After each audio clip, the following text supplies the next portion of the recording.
placed on the heads of kings and queens as they are coronated for more than 300 years. But as monarchs from King Charles II to Queen Elizabeth II wore this crown, they were wearing the legacy of slavery. That crown was made in 1661, almost a century after the royal family started licensing armed British men to travel to West Africa to claim people as property, getting rich by selling them into slavery. The royal family helped create, fund, and expand Britain's massive slave economy, enslaving 6 million Africans.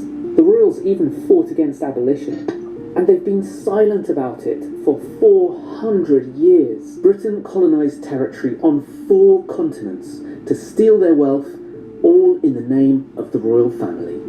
The British monarchy is super rich, and Britain itself became a wealthy country in large part because it exploited the people of the global south.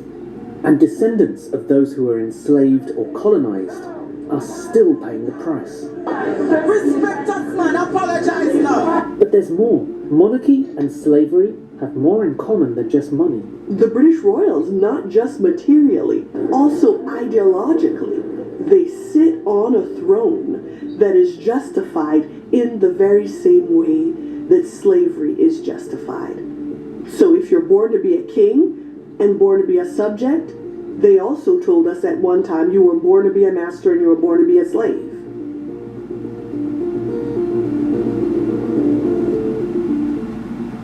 The British royal family and the UK itself are built on slavery and colonial theft. And they've spent centuries trying to hide that history. But it's hidden in plain sight.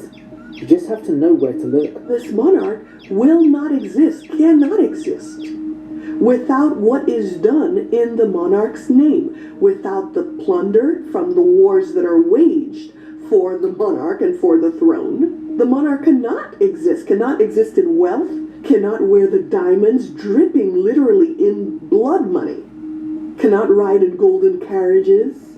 All of that cannot exist without what is done, the daily dirty work that's done to prop up the monarchs. The British monarchy is so deeply entwined with the slave trade that their involvement can be traced right back to the very first recorded English slave ship. In the 16th century, a man named John Hawkins sailed to Sierra Leone, violently captured 300 Africans, forced them onto his ship, and then sailed to Spanish plantations in the Americas to sell these human beings. His voyage was so successful that his patron, Queen Elizabeth I, not only paid for more of his slave missions, but gave him ships and weapons. Why weapons? Well, it's estimated that for every person that armed British men enslaved on that trip to Sierra Leone, Hawkins' militia would have killed 3 more. But selling Africans into slavery on Spanish plantations wasn't enough for the slave traders and their royal patrons. They realised they could make a lot more money if only they could own their own plantations. So in 1607, 104 English men and boys arrived in a land that they named after the Virgin Queen, Queen Elizabeth I. They called it Virginia, and they named one of their first settlements Jamestown, after King James I. Then they set about violently displacing the indigenous people living on that land to create plantations that they would farm with enslaved Africans. And that was just the beginning of Britain's colonial expansion across the globe. You know that crown from the coronation, the centrepiece of today's monarchy? Well, in 1660, 1 year before the crown was made, the future King James II founded the Royal African Company, which kidnapped and enslaved at least 187,000 Africans between 1672 and 1731. Britain's slavery economy works like this. British ships sailed from London, Liverpool and other ports to West Africa carrying cloth, guns, copper and glass. They traded those for enslaved Africans and transported them across the Atlantic. In North America and the Caribbean, they sold them to work on the plantations on land colonised and named after the king and queen. And in return, the slave traders received the produce from the plantations: sugar, rum, tobacco, coffee, which which they brought back to England. This was known as the triangular trade, and at each stage there was theft. The theft of land to create the plantations, the theft of human life from Africa, and the theft of goods from the Caribbean and Britain's North American colonies.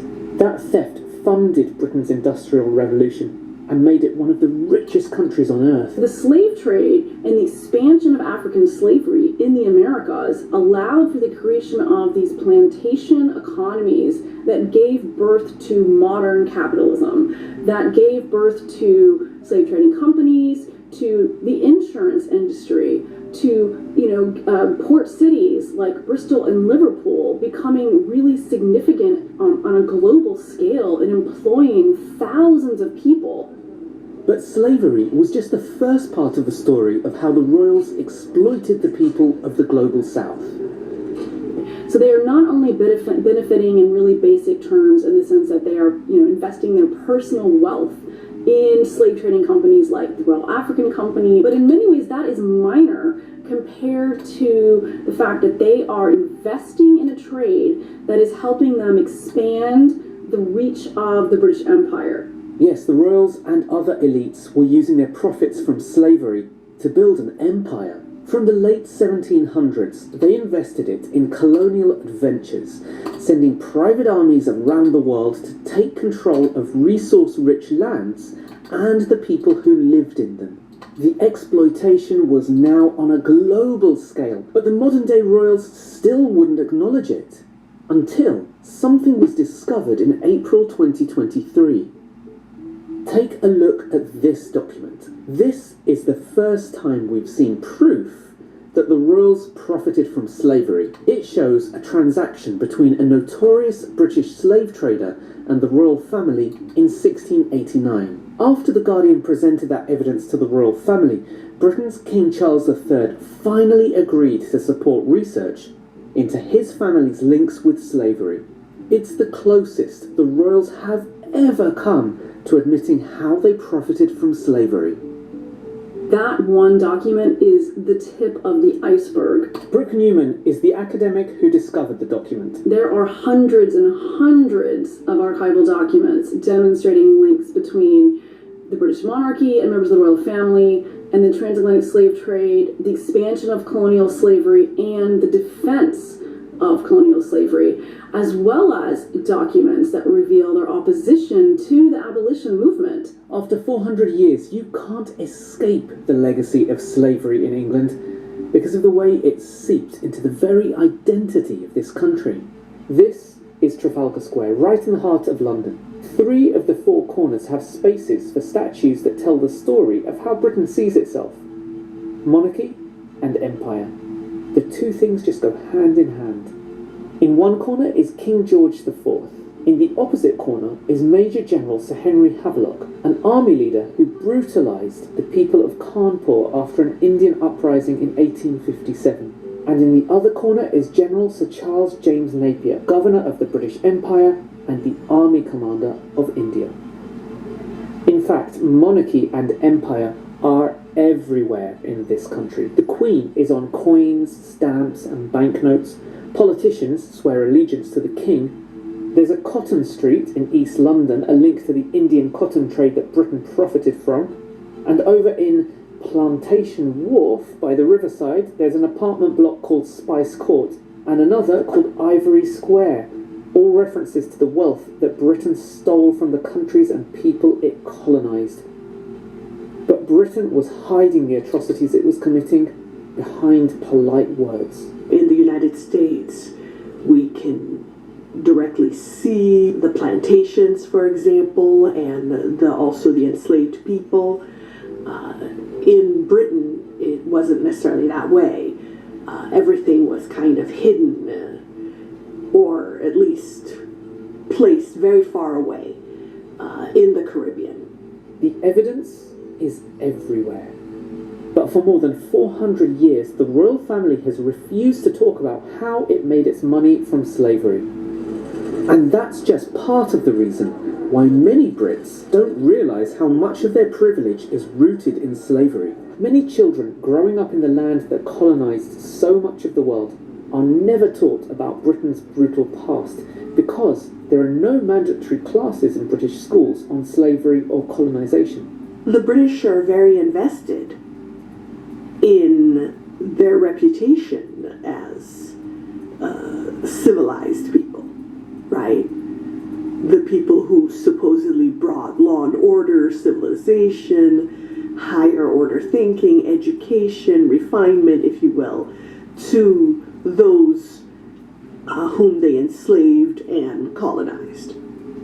So there's also the reputation that the British are very highly invested in, the reputation that came with the fact that they were the ones that spearheaded the abolition of slavery.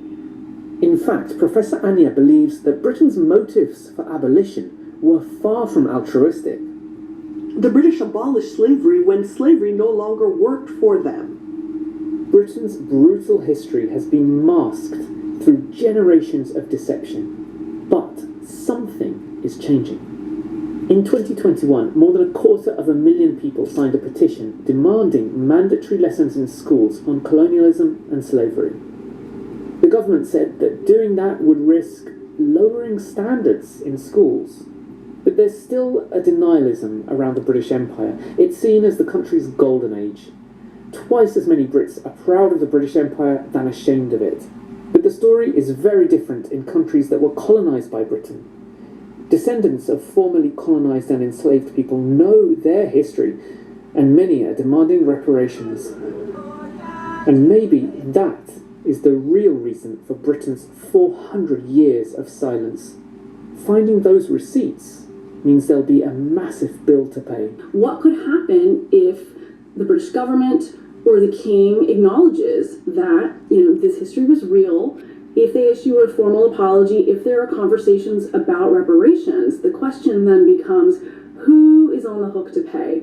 Is it British taxpayers? British taxpayers have only just paid off the compensation loan that was taken out, £20 million in 1833 by the British government to pay off slaveholders rather than enslaved people. Britain's new king says he wants to move the monarchy into the future. But many people living in the lands that Britain colonised want the monarchy to acknowledge, apologise for, and pay reparations for the horrors of the past.